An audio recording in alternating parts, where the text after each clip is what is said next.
Olá, tudo bem? Aqui é o Eduardo Vaz, jornalista, editor do blog do Dudu. Eu conversei nessa semana com o professor do Departamento de Ciências Econômicas da UEPG, professor Emerson Wilgenberg, sobre a polêmica do IOF. Será que aqueles que não têm grandes riquezas também vão pagar IOF com essa mudança proposta pelo governo? Essa entrevista foi veiculada no programa Repórter Cidade da Rádio Lagoa Dourada FM, mas por conta do tempo da rádio, ela acabou sendo editada. Aqui, no blog do Dudu, eu convido você a acompanhar então o áudio completo enviado pelo professor Emerson Wilgenberg. Uma verdadeira aula de economia.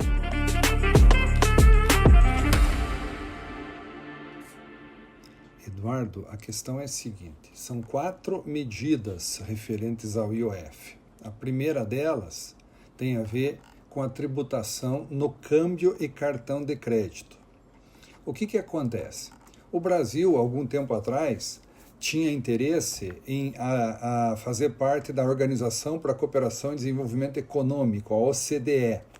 Por que disso, né? Se fazer parte da OCDE te dá um reconhecimento internacional como um país que tem uma certa governança, um certo selo de qualidade. E, consequentemente, consegue atrair investimentos de países ou fundos que só se permitem investir em outros países que são membros da OCDE. Para fazer isso, o Brasil se comprometeu, né, com uma série de compromissos que envolveriam reforma tributária.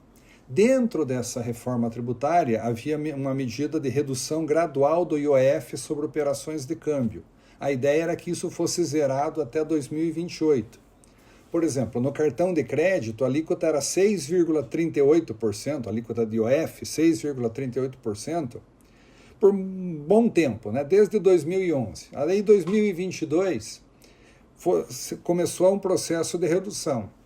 Então, 2022, 6,38%, 2023, 5,38%, 2024, 4,38%, 2025 até então era 3,38%. Pois bem, o governo interrompeu essa redução e passou a propor, né, o que já foi derrubado, um aumento para 3,5%.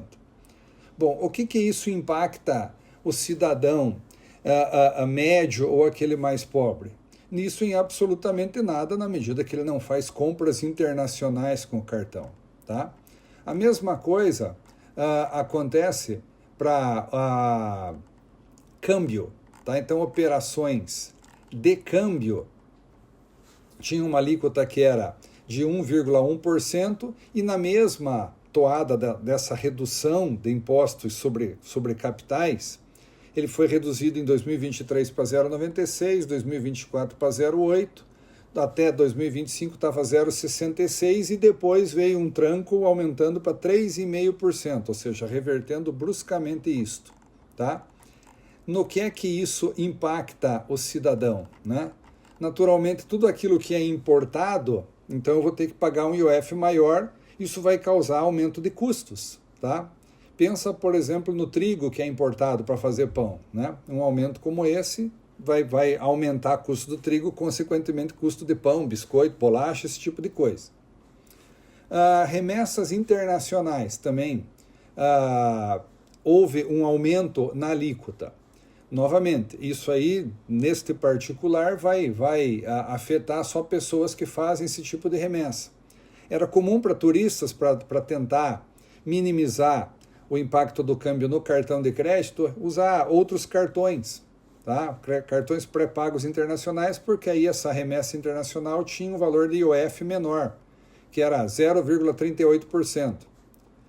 No aumento proposto, isso foi para 3,5%, dá quase 800%, um pouquinho mais de 800%, na verdade. Tá? Mas esse é o impacto para este viajante. As outras duas medidas, a segunda medida, é o IOF em planos de previdência, num plano de previdência em particular que é o chamado VGBL. Qual é a ideia? Tá? A ideia é de que aportes acima de R$50 mil mensais passassem a ser tributados em 5%. Isso, novamente, isso vai afetar o planejamento sucessório das pessoas mais ricas, né? Então isso não tem um impacto social muito grande, vamos dizer assim. Mas as outras duas medidas, sim. E aí é que está o problema. Então está sendo vendido a ideia de que o IOF só vai afetar as pessoas de maior renda, porque eu estou aumentando como o imposto de cartão com compras internacionais, com remessa de dinheiro, com esse tipo de coisa que só gente rica faz. Bom, a tributação, a terceira medida é a tributação nos chamados FDICs. FDIC é um fundo de investimento em direito creditório. Por que isso impacta? Aí sim o cidadão comum. Esses fundos são alternativas para empresas antecipar recebíveis. O que é isso numa linguagem bem simples, tá? Uma empresa, um fornecedor, o vendedor, a fábrica de geladeira, quando vende a geladeira para o lojista, ela vai vender, por exemplo, a prazo e vai tentar antecipar esse valor que ela tem a receber. Como é que ela faz isso? No caso dos FDICs, investidores colocam seu dinheiro nesses fundos, eles compram esses valores que a empresa tem a receber no futuro, evidentemente com desconto, tá? Esse desconto sendo um desconto menor que o do banco e um desconto sobre o qual, uma das razões pelas quais ele pode ser menor, é que não tem IOF. Então, isso permite que as empresas consigam vender a prazo e se financiar uma taxa de juros menor. Tá? Então, assim, qualquer pequeno negócio pode ter, pode se beneficiar dessa estrutura. Tá? Na verdade, diria até médios negócios. Tá? Pequeno fica mais difícil por esse caminho. Mas o ponto é, que eu proporciono um crédito mais barato para as empresas, elas podem vender mais barato, isso pode chegar ao consumidor de maneira mais barata. Tá? Tem uma outra situação, e essa sim bem mais direta para pequenos negócios, tá? Que é o aumento do IOF em todas as operações de crédito. Então é assim, no Brasil, as pessoas e as empresas pagam imposto até para se endividar. Tá? Então o que acontece? Quando uma empresa vai buscar crédito, ela paga, hoje, 0,38% daquele valor financiado como IOF, mais uma outra taxinha de 0,0041% ao dia de financiamento, que dá mais ou menos 1,9% ao ano. Tá? Então, naturalmente, se o banco está te emprestando dinheiro e o banco tem que pagar imposto, o banco não vai pagar o imposto sozinho, ele vai colocar isso na taxa de juros, ou seja, vai encarecer o financiamento e vai dificultar, para a empresa se financiar, ou ela vai ter que cobrar mais caro por isso.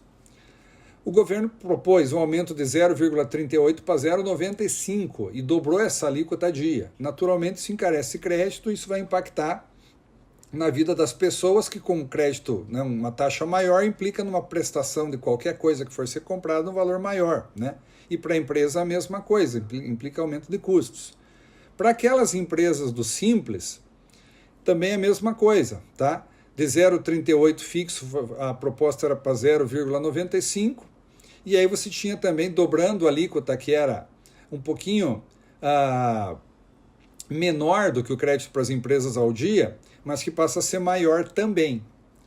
Então, essas são as dificuldades. Tem uma outra operação que se propõe a aumentar, essa é um pouquinho mais técnica, que é se criar um IOF de 3% ao ano para o chamado risco sacado.